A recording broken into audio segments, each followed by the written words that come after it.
Hello and welcome to Audio Gyan, an Indian podcast for those interested in design, philosophy, and arts. Audio Gyan documents thoughts, ideas, and insights from known and unknown gems of India who have done some remarkable work in their field of interest. Visit audiogyan.com for more Gyan sessions. Today I have Hrush Bhatt with me, the co-founder of Cleartrip. Hrush Bhatt is inherently a designer and a product guy. He graduated from Lawrence University, Appleton, Wisconsin with Bachelor of Arts. After returning to India in 1998, he worked with Plexus and then founded PaperPlane, which is a boutique consulting firm focused on business strategy and design in the online space. He later co-founded Cleartrip, which I guess everyone knows of being one of the best OTAs and the products in India which is ever produced. Hrush has more than 20 years of experience in design and e-commerce space, and today we are here to talk about product design and overall things in design world. So thank you, Hrush, for giving us your time, and it's a real honor to have you on Audio Gyan. Welcome to the show. Thank you, Kedar, for having me. This is my first podcast ever, so I'm quite excited to be here. Yeah, same here. So I'll start off with a basic question, which is slightly probably you could have a prescription-driven answer, but still, I would like to know your thoughts. To begin with, what are the three most critical things when you start a company? So I guess in some ways it depends on the kind of company that you're starting and whether it's a service company or a product company. Is it a consumer-facing company or is it a business-facing company? And I'll try and answer this in a way that applies to both those types of companies. The very first thing is obviously the idea itself and the opportunity, which means, do you believe that you have something that your target market actually wants and is willing in some way, shape or form to pay you for providing? Okay.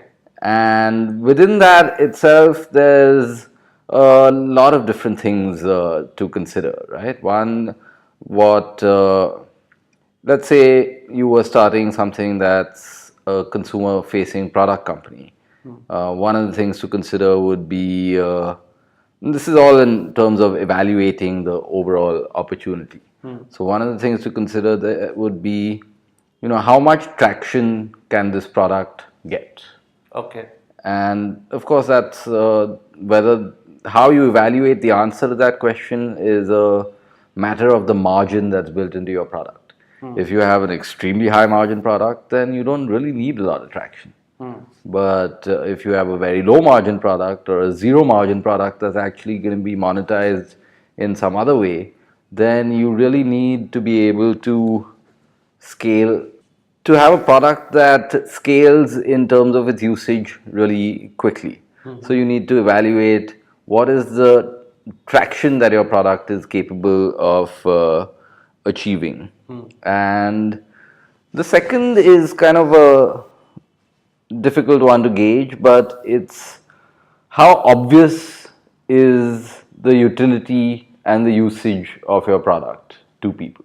Okay.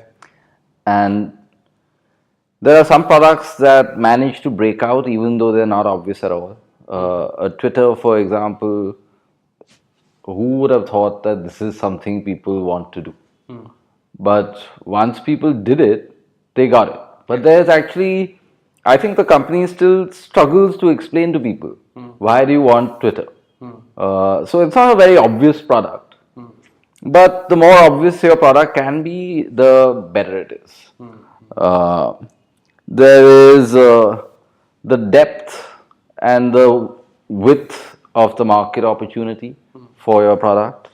Now, most products won't have the opportunity, especially if they come out from a startup.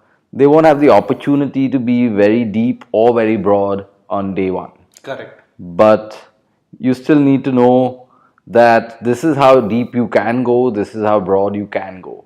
And that's a question of understanding the longer term vision and value for the company, because products that even in the long term cannot really go deep or cannot go broad are then condemned to being kind of niche products. Whereas if you have products that are capable of depth or breadth or both, then you have, the foundation for building a much more scalable business.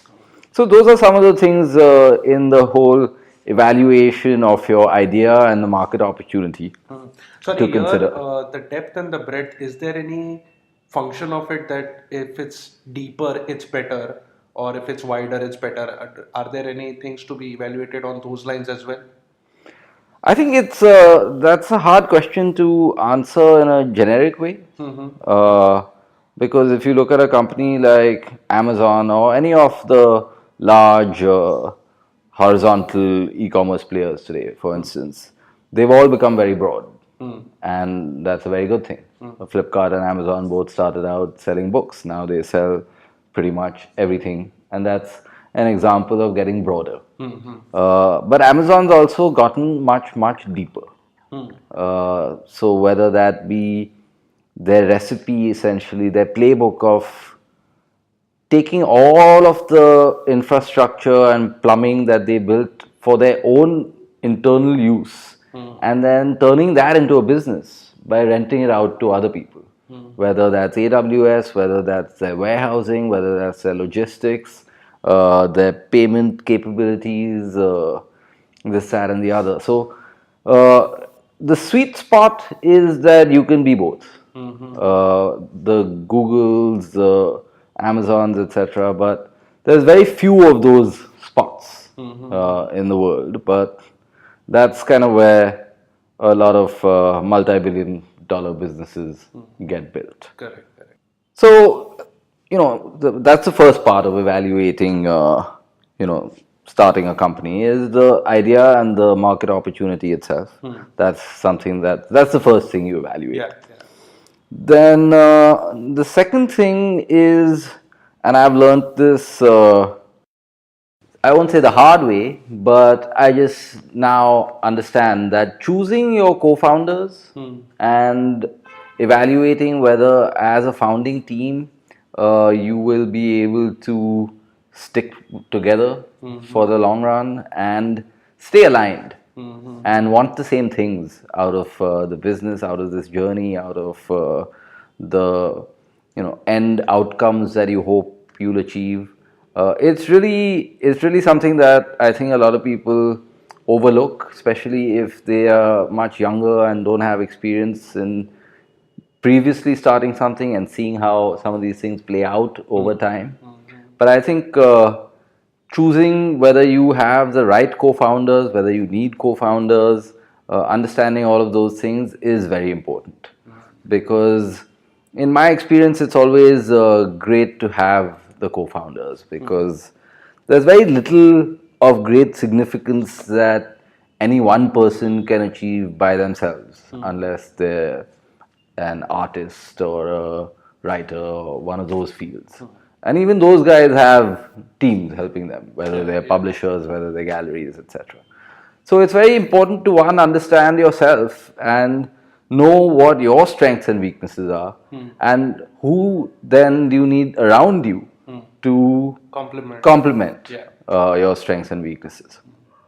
So taking a good hard look at yourself and then at your co-founders is, I think, very important in evaluating your companies and startup prospects.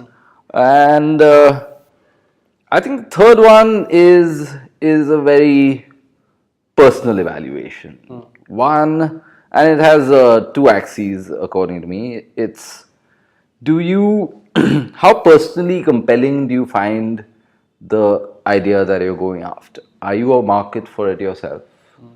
And how badly do you want it for yourself? That's one axis. The other axis is that, are you really ready for this roller coaster? Because building a company, building a product, building all of this out it's a really, really difficult journey. It's exhausting. There's ups and downs, and any entrepreneur will be able to tell you this. Once they've had more than 3 or 4 years at the coal face, they'll be able to tell you what a roller coaster this is. And so, if you're not really ready for it, if you're not really personally invested from the first aspect, which is I just really want this so badly for myself that I'm going to sit and build it, you're going to give up. So this is, I consider this the last question to ask yourself, because the rest is kind of you doing homework, you doing a lot of market research, you doing a lot of discussions with your co-founders, etc. Raising money. Not necessarily. At this point in time, you haven't yet committed. Okay. Right? We're talking about evaluating, starting a company. So you haven't committed yet. But so if you find that all of those other things are in line and they all look good and you're happy with all of them, then this is the last question you ask yourself before you take the plunge. So interesting, but I would like to just slightly go back in the conversation which you were saying about and ask you like what brings in that conviction. Suppose everything is sorted or all at least these three things are taken care of. Still, a founder or a co-founder has that conviction in his vision, right? So, what does it take to bring that conviction? How do you get convinced that something which you have thought is going to work? So a part of this conviction is about courage rather than conviction, and courage or confidence, whichever word you prefer. But in the sense that when you're building something out, whether it's a product or a services business, you have to essentially have the confidence that you can actually either build something better if you're building a product, or if you're kind of setting out to build a services business, then again, that you can deliver your services in a way that will be more than just competitive, but it'll be superior. So it's a question of courage and confidence in what it is you're doing. But that said, conviction is not something that I'll say, in my experience, stays at a static level through your journey. It's something that goes up and down, and things change in the market, things change within your team, things change around you, and sometimes those changes impact you well and you feel great about them, and sometimes those changes impact you very adversely. And so it's actually more a question of being committed, being confident, and being willing to take the rough with the smooth. Because your conviction will not stay at the same level. It will go up and it will go down. And that's normal. It's not anything that's any different for anyone anywhere in the world. So you just have to have the commitment and the courage to stay the path. But is like perseverance connected to conviction? So, let's look at the way Einstein put it, and he said success is 1% inspiration, 99% perspiration. Yeah. So, what convinces you to put in the 99% perspiration? Yeah. It's not that the 1%, which is, oh, I have such a great idea, is constantly serving as your booster of confidence. Okay. It's one wanting to see that your idea will be brought to life. It's having the faith that if you continue to work hard, if you let your work speak for itself and you deliver the best work that you are capable of delivering, that will be something that's successful. And so again, it's more about, to me, it's more about commitment than it is about conviction. But what does it take to build that commitment also? Because it is it the faith in the product, is it the faith in the idea, or you have done enough research in the market as to this is required? What does it take to bring that commitment also? So that's a good question, and I think a lot of it for a lot of people that are starting something very early stage, it is at the end of the day, it's a leap of faith. And quite honestly, once you've taken the leap, there's usually not a very easy way back. Yeah, yeah. You're free falling now. You've taken the plunge. And the only way to come out in one piece at the other end is to stay the path and do the best that you're capable of doing. If you waver, if you think, okay, no, now I don't want to do this anymore, you're going to be in for a very rough landing, as opposed to, it's like that moment where you've swum to the halfway point in when you're swimming across a river. You can go back or you can go forward, but it's the same amount of effort. Yeah. So you just stay the path. Yeah, yeah. Great, great. Uh, yeah, obviously these two things were slightly towards building a company and understanding what goes into it.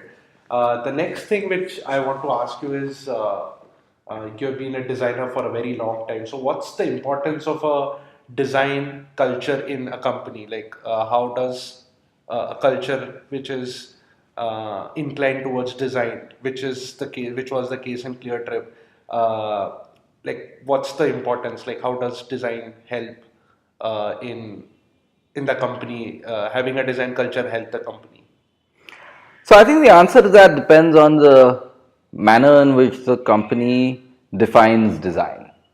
So is the definition of design problem solving? Is the definition of design having a great product that just works and functions better than any other product that it competes with? Is the definition of design having things that look good, Aesthetically look good. Yeah. So let's look at these three things, because design is a very overused word and it means a lot of different things to a lot of different people. Yeah, yeah. But if we look at these three broad things, which is problem solving, functional, and aesthetic, let's say these are three broad ways in which people define design. So if you define design as problem solving, and your company does exist in order to solve problems for its customers or its users, then having a culture that is attuned to design is critical. It's not something anyone can do without, because then what is your company doing if it's not solving problems?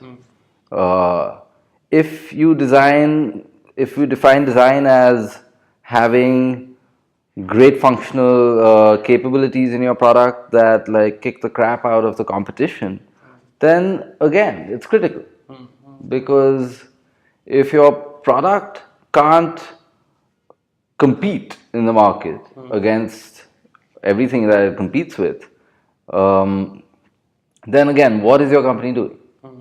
So I think in both those two definitions of design, I think having a culture of design thinking and appreciation for design is critical to a company's success. If your company defines design as things that look good, then unless you're in fashion or in the business of selling things that look good. Yeah. And there's a lot of companies that do that, whether they're companies that make furniture or home objects or automobiles or whatever. There's a lot of companies that do that. But if you're outside of those companies and all you define design as is looking good, then I don't really know if you're a Ola cabs and your definition of design is that it has to look good, then design is probably not particularly relevant in your culture. Yeah. In case of Google Maps, maybe the function is more important than the aesthetics of it, but still there is design angle to it, right? Absolutely. I mean, look at Google Maps. I think Google Maps was information design problem from day one. Yeah. The implementation of their solutions and the evolution of those things over the last 10 or 12 years has been it's been quite amazing to watch. But other than that, it was a approach. It said we want to solve this problem of taking what had here before that been basically a dead wood based product and turning it into a completely digital product and turning it into one that solved the problem in ways that companies that had a decade of experience in the field before Google entered, such as MapQuest or any of those Garmin or TomTom or any of these earlier entrants into that field, hadn't solved it in the way that Google solved it.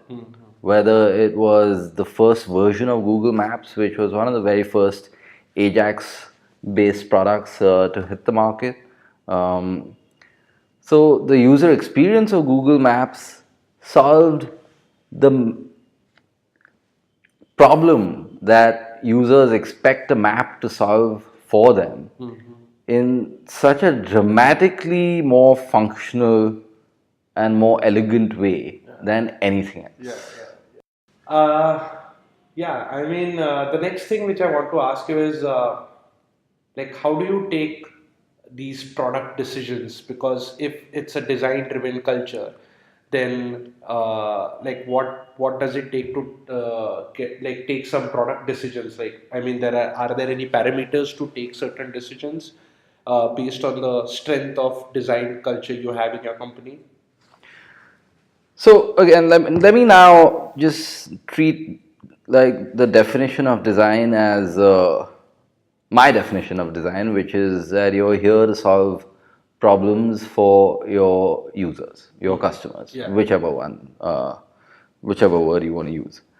And now you essentially have to, it's quite simple, and there's no, from a metric standpoint, it's going to be different for everyone. So rather than try to answer it with a bunch of different metrics which won't apply to a lot of people, let me just answer it by saying that you have to take product decisions by constantly asking yourself, what is the best thing for the user, right? But then businesses, it's a typical case where business comes in and tries to not change the roadmap, but take certain decisions because it's also impacting the business. So how does that work?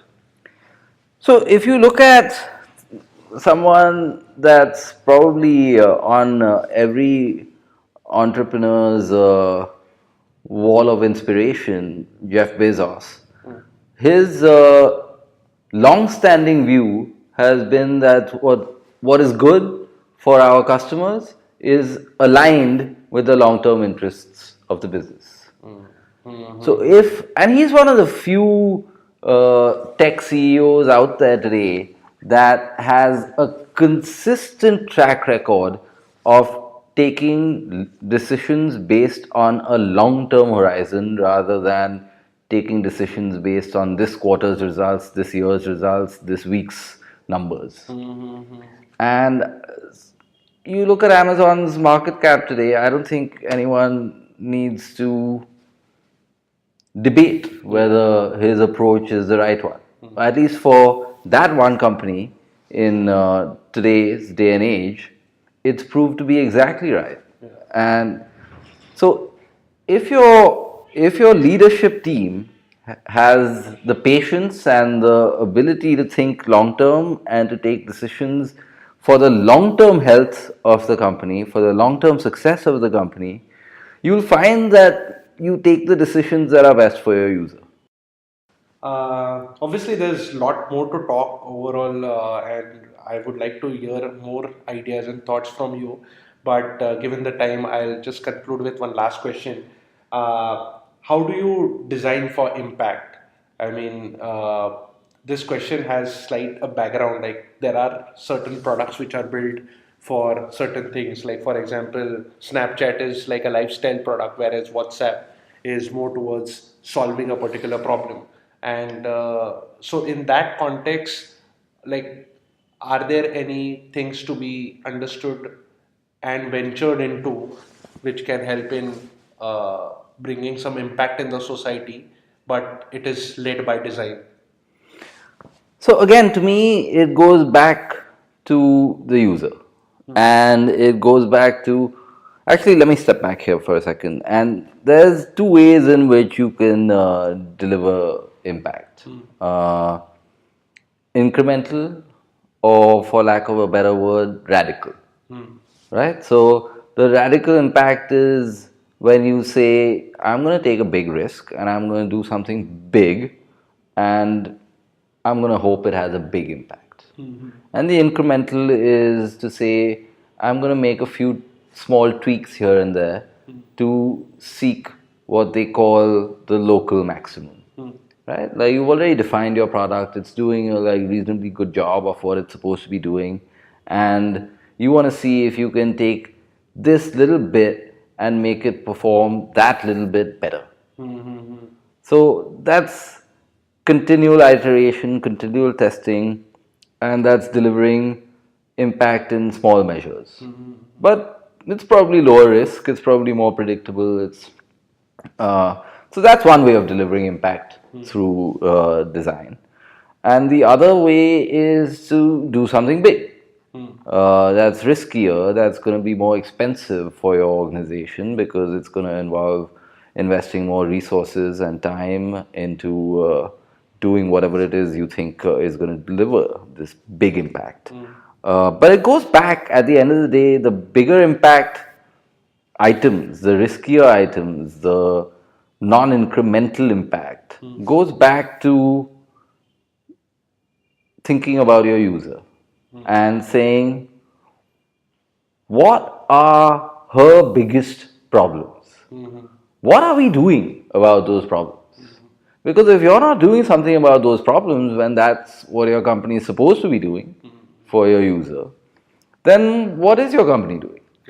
So it goes back to your user understanding what her problems are, what are the biggest ones, and how can we solve those problems. And that's how you deliver big impact, by solving the big problems, by having the courage to say, I'm going to move out of my comfort zone, I'm going to move away from trying to find the local maximum, and I'm going to go try and find the global maximum by solving this big ass problem that no one else seems to want to solve because it just looks too difficult. Yeah, seriously, it takes a lot of courage to actually that covers the first question again because it needs a lot of courage to do something like that. Yeah. Yeah. So I think yeah, this is a good note to end this. Thanks a lot, Rush, for giving your time. It was great talking to you, and thank you once again. Thank you, Kedar, for having me. It was lovely chatting with you. Yeah. So that's it from today's GAN session. Stay tuned for more GAN on Audio GAN next week. Till then, bye.